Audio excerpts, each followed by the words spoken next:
Hey guys, what is up? It is the Fast Break Report here, bringing you guys another vlog. Haven't uploaded in the past couple days because I was really waiting on this news to break to see if really anything happened with it, and it finally did.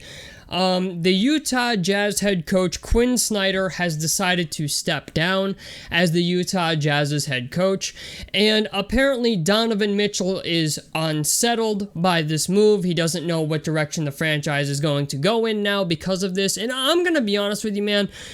This feels extremely dramatic from Donovan Mitchell. I don't know if it's just the idea that he's a young player. I get it, he's never been through this before. But I feel like there's a lot of overreaction coming out of the Utah Jazz organization as far as players go. We had the whole thing with Rudy Gobert. Now we hear this with Donovan Mitchell. Something doesn't seem right over in Utah. It feels like the players are very overly dramatic, and I could be wrong, but I'm just gonna call it what it is, man. It's about fucking time. I hate to say this, Quin Snyder did a great job of making Utah at least a playoff contender. They got Mike Conley, Donovan Mitchell, Rudy Gobert. You know what I'm saying? They at least formed something. But that team is not good enough to win a championship. I'm sorry, they're not. The team just lacks effort. I don't know if it's just the idea of just the players. I don't know if it's the coaching. But I've been thinking that Quin Snyder should have stepped down a year ago now. And the reason I say that is because honestly, the Utah Jazz have reached their potential. They've gotten about as good as they're going to get. Mike Conley was kind of a burger during the playoffs. I'm going to be honest, he wasn't Mike Conley of old. I think he had one playoff game where he scored 0 points. Mike Conley is not what he used to be. And they have a huge contract in Rudy Gobert. The Donovan Mitchell situation is all over the fucking place. I'm just going to be honest. I don't know if Donovan Mitchell wants to be there or if he doesn't. But it seems like the situation in Utah is extremely volatile at the moment. And I really worry that if the Utah Jazz don't hire the right head coach, Donovan Mitchell could want out.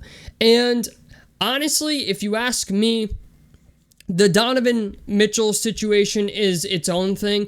They should probably run coaching candidates by Donovan Mitchell and Rudy Gobert just to make them feel involved.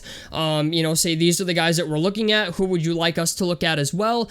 At least, include them in the process. Make them feel a little bit better about this. But if you were to ask me, and if you want my opinion on it, I really think the Utah Jazz should seriously consider Frank Vogel as their next head coach. And the reason I say that is because this team was horrendous on defense, okay? It seemed like they had no real plan on offense. A lot of their offense felt like whoever offense, you know what I'm saying, where it was like, okay, Jordan Clarkson's gonna isolate, and Donovan Mitchell's gonna isolate, and, Boban Bogdanovic is gonna isolate, you know what I'm saying? Like, it felt like a bunch of isolation plays. And then once they did run screen and rolls with Rudy Gobert, it felt like there was no confidence in Rudy Gobert to actually score on offense. Now, I'm just going to be honest with you. I don't care how good or how bad you think a player is. If you have a guy like Rudy Gobert and he's down in the paint on a guy like Jalen Brunson, or who is the other guy in the Dallas Mavericks series? There was one other guy, but there was a couple times in the Dallas Mavericks series where they would run a screen and roll, they would get the mismatch, and Rudy Gobert's down in the paint calling for the ball, and they just flat out fucking ignore him and take a three. And I think if you expect your team to get better, if you expect, your teammates to get better and stuff like that, you have to actually trust them.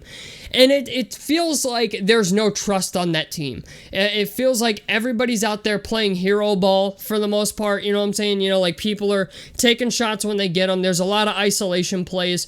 And I feel like they really need a coach that can come in, prioritize defense, teach them to fucking switch on defense. I mean, this is a team that literally just against Dallas couldn't handle switches. They played the Dallas Mavericks, and all they did was run screen and pops, essentially, and Royce O'Neal was like a pedestrian on defense. It was like, okay, they're switching, and it's like they got lost in the switch time and time again. And when you have a coach like Frank Vogel who runs a decent half-court offense, when you have a coach like Frank Vogel who can teach defense, get players to maybe buy into defense, the Utah Jazz could become a really good team. Granted, they definitely need, a step up on defense. I don't know if they can go out in free agency and maybe find some guys who play defense. I know Ricky Rubio used to play for Utah, but I feel like he's a guy they could really benefit from bringing him back maybe on a cheaper deal. Ricky Rubio is like a playmaking defender kind of. Ricky Rubio can play some defense when he wants to, okay? And it's just the idea.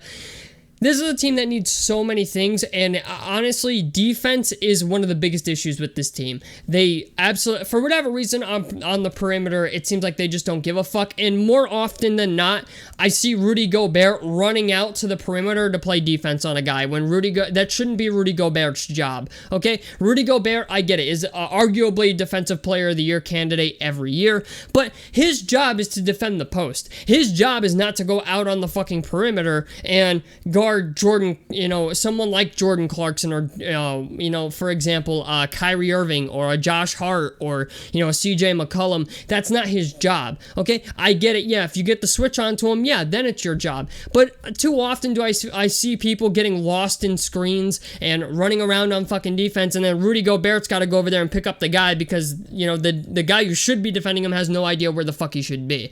So, if they could hire a guy like maybe Frank Vogel, I don't know, maybe Kenny Atkinson or somebody, they just need somebody who can focus on defense on that squad. And they really need a coach that can teach some type of offense.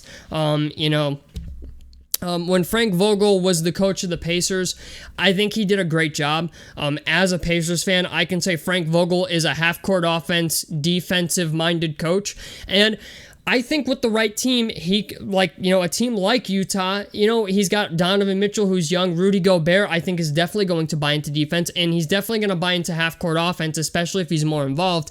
It's just the idea. I think this team has trust issues. They suck at defense, and Frank Vogel, I think, could fix a lot of that. So, we still have yet to see where Frank Vogel is going to land, but it was time for Quin Snyder to leave, especially after this playoff series. The first couple games, Utah looked like they were up the creek without a paddle, and when you're a playoff team, you don't want that, okay? All the teams that lost in the first couple rounds of the playoffs were all shitty defensive teams. I mean, if you look at the Dallas Mavericks, they're 4th in the entire NBA on defense, and they went to the Western Conference Finals. They're 26th on offense. So, once you get into the dog days of the playoffs and stuff like that, defense matters. And Utah was abysmal at it. And I just want to provide a little faith here. If the Utah Jazz bring in Frank Vogel and he focuses on defense, you're talking about the difference between being an NBA Finals team and a first-round exit. I mean, look at the Celtics, right? Nobody expected them to be in the NBA Finals at the beginning of the year. And Ime Udoka comes in and makes them the best defensive team in the NBA. And if you bring in a coach who focuses on defense and really puts the fucking hammer down on defense, like, hey, you're either going to play defense or you're not going to play at all. And, if you get a coach like that, then you could really change the direction of a team. And that's something Chicago needs to think about. It's something Utah needs to think about. It's something Brooklyn needs to think about. There's a lot of teams that suck at defense who lost in the first couple rounds. And if they're not focusing on defense, okay, they're not going to get past the second round. Maybe they might even barely make it out of the first with the way the league is going. So it's nice to see that defense is becoming more of a priority. Both teams in the finals, the Warriors and the Celtics, both play defense at a very high level. And I'm sorry, man, but if you're going to be a team that's going to be a contender, you need to play defense. And the Utah Jazz were just horrendous at it. So I don't know, man. We have to wait and see what happens, but I'm glad. You know what? It was time. It was time to move on. I completely agree with the move. I know there's maybe Utah Jazz fans out there that aren't going to like this. You can't please everybody, but I think if Utah can get a decent coach, somebody who emphasizes defense at least a little bit, they'll be a better team. They'll at least continue to be a playoff team. So anyway, guys, that's it for me. Tell me what you guys think about this down below in the comment section below. I'd love to hear your guys' opinions on this. A like helps me out. Subscribe if you guys want to see more on the Fast Break Report. And I'm out of this motherfucker. Peace, guys.